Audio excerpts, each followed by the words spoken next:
şunu söyleyelim. Mantıkta bir kural vardır. Yokluk ispat edilemez. Mantıkta yokluk ispat edilemez diye bir kural yoktur. Tam tersine mantıkta varlık ispat edilemez. Çünkü mantık var olanlara dair bir şey söyleyemez. Yok olanlara dair bir şey söyleyebilir. Onu da nasıl yapar? Çelişkili kümeleri açığa çıkararak yapar. Mesela tam şu anda kameranın karşısında oturuyorum ve tam şu anda kameranın karşısında oturmuyorum ya da oturuyor değilim. Birbiriyle çelişik iki cümledir. Bu cümlelerin özneleri aynıdır. Çelişik olmalarının sebebi aynı yüklemin değilinin yükleniyor olmasıdır ve mantıken böyle varlıklar yoktur. Yani karşınızda tam da bu anda hem oturuyor olan hem de oturmuyor olan bir emre bilgiç yoktur. Gördüğünüz gibi mantıkla yokluğu ispat etmiş bulunuyoruz. Xeyr, məntiqdə varlıq isbatlanılmaz deyə bir kural yoxdur. Məntiqdə yoxluq isbatlanılmaz deyə bir kural vardır. Çünki məntiqdə varlıq isbatlana bilər. Onu bir sübutla bir dəlillə isbatlaya bilərsən. Amma yoxluğu bəlli bir sınırlar içərisində olmadan isbatlaya bilməzsən. Yoxluğu necə isbatlaya bilərik? Bəlli bir sınırlar içərisində olanda. Məsələn, bir kutu təsəvvür edək. Kutunun içində alma yoxdur və biz o kutunu açırıq, insanlara almanın yoxluğunu sübut edə bilərik. Bu da bəlli bir sınırlar içərisində olmadan. Biz təməl olaraq bir şeyin yoxluğunu isbat edə bilmərik. Məsələn, sən mənə uçan pəmbə atların yoxluğunu isbat edə bilməzsən. Çünki onlar bu dünyada olmasa belə fərqli qalaksilərdə, fərqli planetlərdə ola bilərlər. Yəni sən yoxluğu isbat etmək üçün tüm kainatı gezməlisən. Varlığı isbat etmək üçün sadəcə bir sübut, bir dəlil gətirmək mənə bəs eləyir. Yəni, yoxluq bəlli bir sınırlar içərisində olmadan kanıtlana bilməz.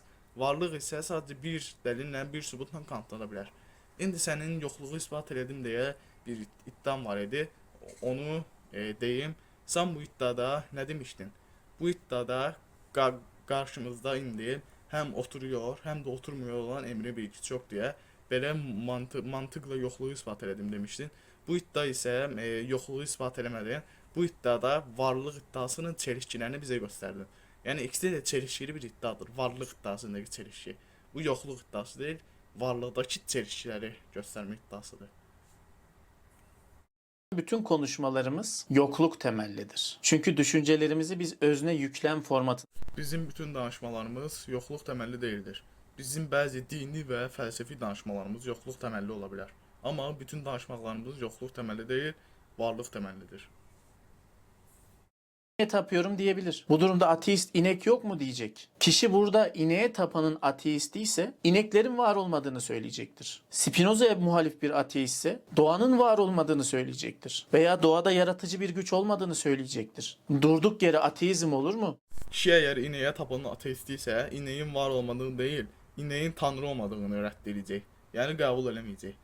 Çünki ateist tanrısallığı rədd edir. Spinoza'ya muhalif bir ateist isə, onda sən Spinoza'ya muhalif olmayan bir ateistlər də qəbul edirsən. Bir də Spinoza'ya muhalif bir ateist doğanın var olmadığını deyil, doğanın tanrı olmadığını rədd edəcək. Çünki ateist tanrısallığı rədd edir. Zaten bir teizmin üzerine inşa edilir. Adı üstünde ya ateizm. O yüzden hangi teizmi eleştirdiğini söylemek zorundasın. Ve o teizmin tanrısının hangi özelliklere sahip olduğunu. Əgər sənin dediyin kimi ateizm bəlli bir teizm inancını rədd etmək olsaydı, mən dahil hər kəs ateist olardı. Ateisti belli bir teizm inancını rədd etmək deyil, ateisti tanrısallığı rədd etməkdir. Əgər ateisti bəlli bir teizm üzərinə rədd etmək olsaydı, mən daxil hər kəs ateist olardı. Tanrının ateist olmak zorundadır. Sən burada ateist bəlli bir tanrının ateist olmaq zorundadır deyəndə tüm teistləri ateist eləmiş olursan. Onda Celal Şengör kimi, Richard Dawkins kimi tanrını tam anlamıyla rədd edənlərə hansı isimlə tanımlayacağıq, hansı inancla, hansı kavramla tanımlayacağıq? Haklı çıkarmak usulü, İslam'ın yanlışlarını söylemek usulü. Bir tür ateist böyle olabilir. Başka bir tür ateist Hristiyanlığın yanlışlarını gösterir. Başka bir tür ateist Hinduların tanrısının var olamayacağını söyler. İndi də ateistlərin növləri ayırdı. Hinduizmin yanlışlarını, Hinduizmin tanrısının var olmadığını göstərən ateist, Hristiyanlığın yanlışlarını göstərən ateist, İslamın yanlışlarını göstərən ateist, bunların hamısı eyni növdür. İslamın yanlışlarını göstərən ateisti Hinduizm tərəfə qoy, yəni o tərəfə qoy. İndi də Hinduizmin tanrısının var olmadığını deyəcək. Xristianlığın qüsurlarını, yanlışlarını göstərən ateisti get Hinduizm tərəfə qoy. Bu səfər də Hinduizmin tanrısının var olmadığını deyəcək. Hinduizmin tanrısının var olmadığını deyən ateisti İslam tərəfə qoy. Bu səfər də İslamın qüsurlarını, yanlışlarını göstərməyə çalışdı. Bunların hamısı eyni növ bir ateistdir. Bunların heç bir fərqi yoxdur. Sadəcə fərqləri tərəfləridir və harda olduqları. Ateizm tanımı belirlemişsiniz. Yani ateizm her bir insanın Tanrı dediği şeyi reddetmek zorundadır gibi bir ateist profili çizmişsiniz. Bir saman adam koymuşsunuz karşınıza, ona saldırıyorsunuz. Sizin bahsettiğiniz türde bir ateist yoktur. Baxaq doğrudan belə bir tür ateist yoxdur.